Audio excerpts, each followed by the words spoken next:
नमस्कार मंडळी, चला तर आणखीन एक छान असा व्हिडिओ अगदी नेहमीप्रमाणे तुमच्याबरोबर शेअर करते. आणि आज की नाही तुमच्याबरोबर मूग आणि चण्याचे लाडू शेअर करणार आहे. तर ही रेसिपी आहे ना, मम्मा आणि मावशी जेव्हा आजीकडे राहायला गेली होती मे महिन्यामध्ये, तेव्हा त्यांनी तिथे बनवलेले आणि मला टेस्टसाठी दिले गेले. तर मला अतिशय आवडले ते लाडू आणि म्हणून मग मी त्यांच्याकडून ते बनवून घेतले. तर त्याचीच रेसिपी तुमच्याबरोबर शेअर करत आहे. तर मूग जे आहेत ते व्यवस्थित खमंग असे आपल्याला भाजून घ्यायचे आहेत मंद आचेवरती. चणेसुद्धा तसेच भाजून घ्यायचे. खूप छान असा खमंग याचा सुवास आजूबाजूला दरवळतो जेव्हा हे भाजतात तेव्हा चणे आणि मूग.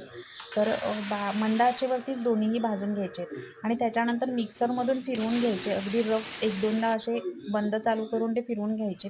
म्हणजे त्याची जी मोठी मोठी सालं जी असतात ती निघून बाजूला होतात.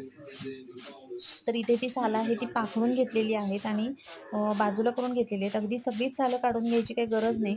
फक्त मोठी मोठी जी सालं अगदी दाताकडे येतील की नाही ती काढून घ्यायची.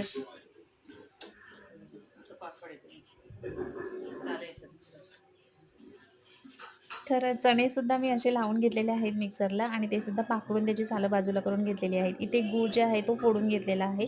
म्हणजे या लाडवांमध्ये आपण गूळ वापरणार आहोत, साखरेचा वापर करणार नाही आहोत. तर सगळं पाकडून झाल्यानंतर की नाही पुन्हा एकदा मी मिक्सरला लावून रव्याच्या चाळणीने ते पीठ सगळे चाळून घेतलेलं आहे. त्याच्यानंतर गूळ जे आहे ते वितळवून घ्यायचं आहे. गुळाचा आपल्याला पाक बनवायची गरज नाही, फक्त गूळ वितळवून घ्यायचं आहे. ह्याच्यामध्येच वेलचीची पूड टाकलेली आहे आणि त्याच्यानंतर 5 ते 6 चमचे ह्याच्यामध्ये तूप टाकून घ्यायचं आहे. हां, हां.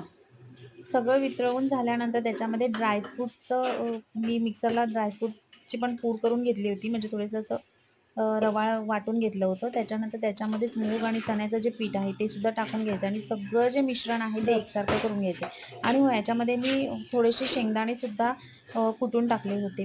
म्हणजे आणखीन थोडे पौष्टिक त्या लाडवांना बनवलेलं आहे. तर सगळं जे आहे मिश्रण एकसारखं व्यवस्थित असं ढवळून घ्यायचं आहे आणि गरम-गरम असतानाच त्याचे लाडू वळायचे आहेत. तर इथे की नाही तुम्ही बघू शकता किती छान आणि सॉफ्ट असे लाडू झालेले आहेत ते.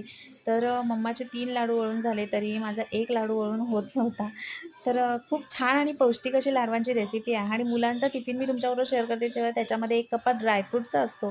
तर हे जे लाडू आहेत की नाही ते कधी-कधी मी ड्रायफ्रूटच्या कप्प्यामध्ये घालून सुद्धा त्यांना देते. असे अतिशय पौष्टिक असे लाडू आहेत. नक्की ट्राय करून बघा, तुम्हालाही आवडतील.